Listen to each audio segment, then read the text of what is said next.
자, 시진핑과 바이든이 만나서 협상을 진행하는데요. 시진핑이 대놓고 나 대만이랑 통일할 거야 라고 얘기하는데 바이든이 그러세요 라고 얘기를 했다는 거죠. 그 11월에 있었던 에이펙 정상회의 때 미중 정상회담 있잖아요. 네. 그때 나온 얘기예요. 맞아요. 야. 지난달 15일에 미중 정상회담이 있었는데 그때 시진핑이 바이든에게 중국이 대만과 중국 본토를 통일할 거라고 직설적으로 말했다고 합니다. 미국 NBC 방송이 전현직 미국 관리 3명을 인용해서 보도했는데요. 그리고 미중 정상회담 전에는 중국 관리들이 미국 측에 바이든이 중국의 대만과의 그 평화적 통일 목표를 지지하고 대만 독립을 지지하지 않는다는 내용의 공개 발언을 해달라고 요청했지만 미국 측이 이를 거부했다고 합니다. 그러니까 이제 지난달 보름경에 시진핑은 사실상 본인의 요구를 던진 거예요.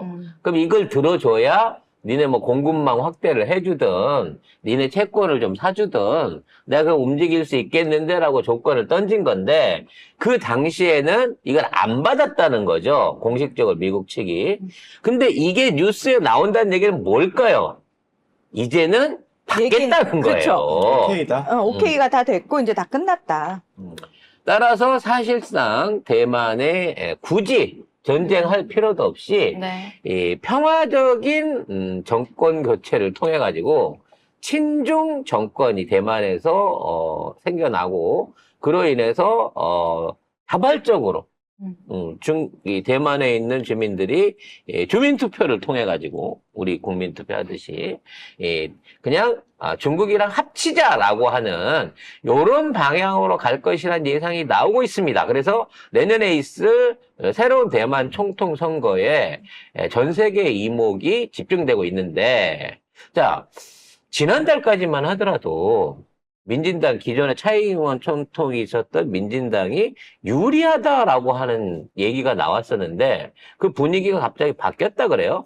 우리 국제 정치 평론가 문희정 평론가의 그 변화의 내용을 한번 들어보겠습니다.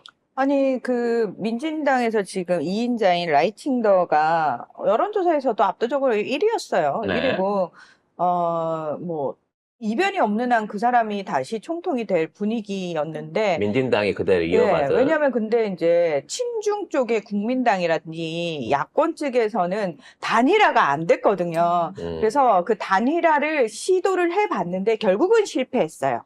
결국은 실패해서 라이칭더가 1위 독주를 계속하고 있는 상황에서 중국이 개입을 하기 시작하는 거죠. 왜냐하면 이 상태로 놔뒀다간 다시 민진당, 민주진보당이 정권을 잡을 게 뻔하기 때문에 그럼 또 반중 친미할 거니까. 그렇죠. 그래서 그걸 막기 위해서 중국이 이제 원래 대만과 중국 사이에 협정에서 뭐 무관세 이런 것들이 있었는데 그 품목을 많이 줄여버리겠다는 거죠. 실질적으로 대만 사람들에게 야, 니들이 중국에 반대하는 중국과 각을 세우는 민진당을 뽑잖아? 그러면 니들 삶이 실제로 어려워질 거야. 기업인들 어려워질 거야를 이제 보여주기 식으로 때리기 시작했고 뿐만 아니라 대만 내에 있는 뭐 이장이라든지 대만인들을 중국 본토 관광을 그렇게 시켜주는 거예요. 야, 이 수법이 아직도 통하는 거야? 그 박정희 시대에 그 고무신 주고 막걸리 주던 야. 그 선거 방법을 지금 쓰고 있는 거예요. 자, 그러다 보니까 여론이 실제로 움직이기 시작했다는 겁니다. 게다가 여기서 끝나는 게 아니에요. 젊은 층들을 또 공략해야 되잖아요. 틱톡이나 이런 걸 이용해가지고 야, 니들이 저기 중국하고 각 세우잖아. 니들 전쟁 나서 니들부터 죽어. 뭐 이런 식의 어떤 그래서 이게 정말 우리도 반면교사를 삼아야 돼요. 지난달까지만 해도 압도적으로 이기고 있었어요. 거의 50% 그렇죠. 이상을 지지율을 차지하고 있는데 12월 달에 조사를 하니까 이게 미세한 수준으로 지금 근접해서 달라붙은 거야. 그래서 친중 세력이 지금 대만에서 당선이 될 것이다. 네. 이제 어떻게든 당선을 아니, 지금 이게- 시키려고 하고 있는 이게 거죠. 곧 골든 크로스를 앞두고 있다는 거야. 근데 이게 저는 사실 또 이걸 보면서 약간 깝깝한 게 뭐냐면 민진당이 설사 또다시 총통이 되더라도 과연 그냥 시간 얼마 벌지 못할 거다. 결론은 우리 모두가 알고 있어요. 언젠가 무력으로 됐든 됐든 정치적으로 됐든 결국 할 거야. 그렇죠. 대만하고 중국은 합쳐질 수밖에 없어요. 이거는 정해진 수순이야. 근데 민진당이 과연 얼마만큼의 시간을 벌 수 있을 것이냐. 근데 이렇게 되면은 차이 총통부터 시작해가지고 민주당의 그 윗대가리들, 독립 성향의 세력들은 결국은 정치적 망명을 해야 되는 상황까지도 올 것이다. 요즘 다들 경기가 어려운데 예를 들어 무슨 뭐 금괴를 한 1,000톤쯤 갖고 나가지 않는 마르코스처럼 그렇게 가지 않는 이상 어느 나라가 차이원을 받아줄 거예요. 지금 중국 눈치 보여가지고. 중국 눈치 안 보는 나라 한 나라가 있습니다. 전 세계에. 그렇죠. 중국한테 지금 유일하게 대가리를 들이대고, 니네를 내가 아주 혼내줄 거야? 야구 큰 소리 치고 있는 그런 나라가 하나 있죠. 네. 네. 우리나라라고. 네. 미친 거죠. 근데 아무튼 이제 중요한 건 이게 한 달 만에 이렇게 여론조사가 뒤집어질 수 있는 게 아까 얘기한 봉투를 많이 뿌린 것도 있지만, 이런 그 선거 전략. 그러니까 일종의 이제 선전전이 본격화되기 시작하니까 의외로 대만에 있는 민심이 뭐 꼭 어떻게 민진당을 지지해서 이렇게 그러는 게 아니라 그냥 몇 가지 이슈 안에 확 넘어가 버리더라는 거죠. 첫 번째 이슈는 뭐였냐면 경제에 대한 문제였어요. 즉 만일 민진당이 집권하게 되면 대만에서 생산되는 농산물 사주는 제일 큰 나라가 중국인 거고 대만에 들어오는 각종 그 식량을 비롯해갖고 뭐 생수나 이런 생필품들 제일 많이 또 제공하는 데가 중국이잖아요. 이걸 끊어버리겠다라는 협박이 첫 번째인 거고 그 다음에 친중 정권이 생기면 봉쇄도 안 하고 군사적 위협도 안 하기 때문에 주식시장이 오를 거다. 그래서 실제적으로 친중파 의원의 지지율이 오르면서 대만 주가가 같이 올라가고 있어요. 이런 분위기를 띄워놓고 그 다음에 이제 젊은 층들을 막 꼬시는 거죠.蔡英文 봐봐. 니들 4개월, 6개월 하면 되는 군대를 1년이나 가게끔 만들어줘. 우리는 1년이라 그래도, 아니, 1년 군대 가서 뭐 하나 싶은데, 니네들이 1년 군대 가게끔蔡英文이 만들었잖아. 근데 여기서 민진당이 또 당선이 되면, 이제는 진짜 무력 도발 있으면, 너 군대 갔다가 어떻게 될지 몰라. 라고 협박을 하고 있는 거예요. 그렇게 되니까, 민진당 입장에서는 1년으로 늘려놨던 거, 6개월에서 1년으로 늘려놨던 4개월로 줄여주겠다. 아니, 무슨 군대를 4개월 갔다 오면. 그리고 추첨이잖아.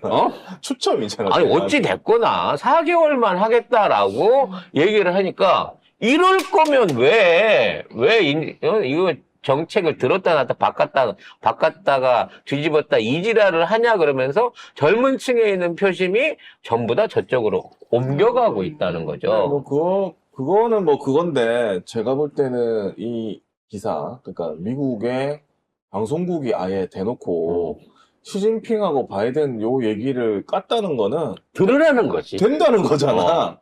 아니 원래 해줄 건데 그러니까 미국 입장에서는 자기네가 중국이 예를 들어서 무력 통일하겠다라고 하면은 미국이 나서가지고 미군 동원해가지고 대만 지켜줄 거 아니잖아요. 막말로 딱 끊고 얘기해서 근데 그래서 지금 그냥 무기 팔려고 대만에 무기 팔려고 또 하나 중국과 협상을 하기 위한 협상 카드로 대만을 이용하고 있을 뿐이에요. 미국 입장에서는 그걸 대만이 모르느냐 안다는 거예요. 알면서도 대만은 독립 성향의 사람들은 지금 어쩔 수 없는 상황이기 때문에 미국 바지가랑이라도 붙잡고 있는 거고 미국은 뭐 붙잡고 있는 건 붙잡고 있는 건데 일단 뭐 2027년이라는 구체적인 날짜까지 얘기했다가 시진핑이 나 그런 거 싫고 우리 마음대로 할 거야 라는 걸 딜을 했고 그러니까 2027년까지는 건들지 말자라고 미국이 요구를 얘기를 했는데 시끄러 내일이라도 그렇지 내 나 기분 맘이야. 나쁘면 갈 거야 이렇게 얘기를 하는데 그러시든가요 라고 입장이 미국이 바뀌어버린 거죠. 미국 입장에서는 뭐 남의 나라로 통일하겠다는데 가가지고 안 돼! 통일을 안 돼! 왜 그런 명분이 있나요? 없어요! 그래서 원래 지금 바이든 밑에 있는 이 백악관 선임 비서관이 결국 옛날에 그 힐러리 있을 때 대만을 넘기는 조건으로 중국한테 4조 달러 받고 대만을 넘겨버리자라고 하는 작전을 세웠던 사람인 거야. 근데 이제 지금은 그 자기가 실제적인 실제적인 백악관 안에서 모든 정책을 관장하면서 그걸 지금까지 묵혀놓고 계속해서 중국하고 딜 카드로 쓰다가 이제 보니까 끝났거든. 바이든은 안 될 것 같거든. 그러니까 마지막 카드로 이걸 던지는 거예요. 중요한 건 이런 기사나 미국이 더 이상 대만의 독립을 지지하지 않는다라는 발언이 나오는 순간 민진당은 그날로 간판을 내려야 되는 거야. 민진당이나 대만이 자체적으로 뭔 힘이 있어갖고 공산당하고 시진핑하고 우리 뭐 미사일 갖고 있는 걸로 해갖고 뭐 싼사템을 터트려버리고 네. 뭐 상하이나 선전 지역을 초토화시킨다고? 중국이 그렇다고 해서 눈 하나 깜짝할 것 같아? 야, 사천 대지진 같은 진짜 인류 역사상 어마어마한 피해를 나는 대지진도 복구 안 하고 덮어버리고 새로 시작하는 데가 근데 중국이야. 문제는 윤석열은 계속 대만과 남중국 문제에 대해서 계속 반복해서 외신에다가도 계속 반복해서 힘에 의한 현상 변경에 반대한다라고 계속해서 그 말을 반복했어요. 그러니까 미국에서 시킨 거지. 너라도 그렇게 얘기하라고. 왜? 미국은 그 말할 자신이 없는 거예요. 중국하고 이 협상이 틀어지면 안 되니까. 왜냐면 중국이랑 협상이 틀어진다는 게 얼마나 외교적으로, 경제적으로 큰 타격을 입을 수 있는가를 다른 서구의 모든 국가 정치인들은 알고 있어요. 유일하게 그걸 안 하고 있는 게 지금 대한민국인 거고, 그래서 윤석열이 집권하자마자 취임하자마자 무역 적자를 내기 시작하더니 그 이후로 계속 해갖고 대한민국 경제 여기까지 꼬라박고 있는 거 아닙니까? 근데 그거를 뭐 유럽에서 찾겠다고? 뭐 미국에서 다시 찾겠다고? 뭐 중국으로 그 보는 거 끝났다고? 아휴. 우리가 수출했었던 거 못하고 있는 거 날라간 거 지금 일본이 다 주워 먹었어요. 그래서 일본 경제는 30년 만에 최고의 호황인 거고, 우리 경제는 똑같이 30년 만에 최대의 성장률 저하를 일으키면서 일본하고 우리하고 성장률 차이가 뒤집어졌다고. 이게 얼마나 큰 건 줄 아세요? 원래 일본은 등치가 커서 성장률이 크지 않았어. 근데 우리는 이제 중소 형태로서 지난 20년 동안, 25년 동안 일본의 2배의 경제 규모를 키운 거예요. 속도를. 근데 그게 뒤집어지면 나중에 어떻게 될까요? 일본하고 우리하고의 경제적인 지위 자체가. 빨리 이거 되돌려 놔야 됩니다. 미국도 지금 포기하고 있는 게 대만이에요. 이럴 때 똑똑한 놈이면 립 서비스라도, 저도 사실은 대만 문제는 간섭할 생각이 없고요. 대만과 중국이 알아서 잘하길 바랍니다. 언제 뭐 대만 보러 항복하라 그랬어? 요만큼만 해줘도 한중 관계 확실히 달라진다는 거지. 근데 그거를 안 하고 계속 대한 문제 뭐라고 하니까 시진핑이 화가 난 거잖아요. 근데 그 얘기를 할지도 모르겠다는 희망이 생겼습니다. 왜요? 대만 방송에서.